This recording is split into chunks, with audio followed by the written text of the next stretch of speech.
Welcome back to the channel. As you can see from the pictures, I did pretty well on this card. I went 10 for 11 on my picks, probably my best card of the year.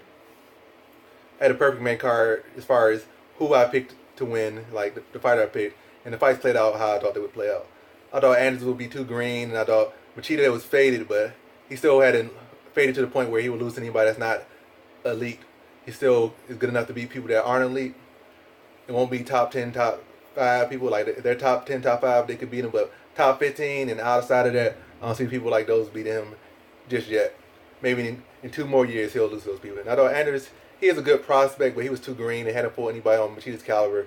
And I thought Machida going back to his old style would pretty much be able to outpoint Anders. And even still, Anders had his moments, but his green is shown when he had opportunities to either rock, maybe finish Machida, or capitalize on rocking Machida. He would go for takedowns, which would give Machida time to recover and give Machida time to just run to gate those takedowns and get back up. And even when he got takedowns, he didn't do nothing with them. So it's not like he would be able to do anything anyway, because he's not like a submission artist, no great wrestler. He's not no great ground and pound artist. So, and Machida's still a black belt in jiu-jitsu. So Machida was able to spring back up most times when Ganders got him back down, and that just allowed Machida time to recover. And Machida was able to outpoint him like in every round, outstrike him.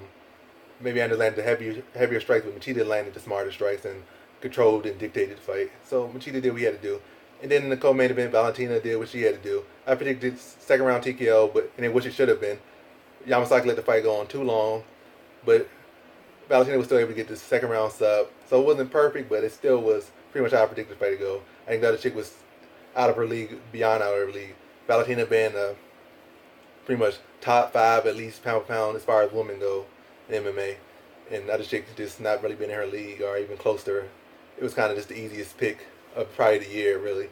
Then we had Desmond Green versus Brazeras. Had that fight been a decision, I knew that Desmond Green is real good and would make it a close, tight fight, which it was. But Brazeras being so strong and so experienced as far as the UFC and fighting the best competition, I thought that Brazeras would be able to pretty much use his size on him, especially when he came in at 180 fighting a 155 fighter. So that made it only easier to pick him.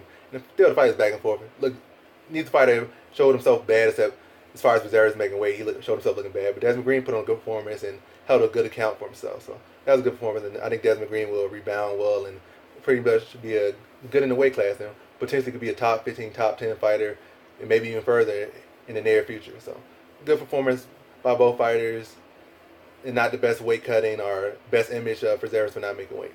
Then in the Timothy Johnson versus Gone fight, people were picking Gone because he's young, and maybe Timothy Johnson lost his last fight by TKO, but they forget that Timothy Johnson has beaten some of the good fighters, and like he gave Baltimore a good hard fight that could have went either way, and he beat Ty Bora and some other good wins on his record, and some other good fights he had against top competition. Whereas Gone hadn't really fought anybody, and he was a grappler, but I think wrestling, as far as unless you're like some phenomenal grappler, I think a NCAA wrestler will pretty much be able to stop your jiu-jitsu takedowns, and that's what pretty much happened. Johnson's wrestling was superior to Gomes' jiu-jitsu, at least in this context. In the way he fought, he kept him in the clinch. He outstruck him. He was a smarter fighter. He's winning the striking. He's winning the grappling, and he dictated the pace of the fight and using his veteran savvy to work his way to a decision, in a pretty clear-cut decision. So as far as the card went, I think it was one of my better cards, and the fights played out just as I thought they would play out. And yeah, so thanks for watching. Like, comment, subscribe, and come back for more predictions. And yes, peace out.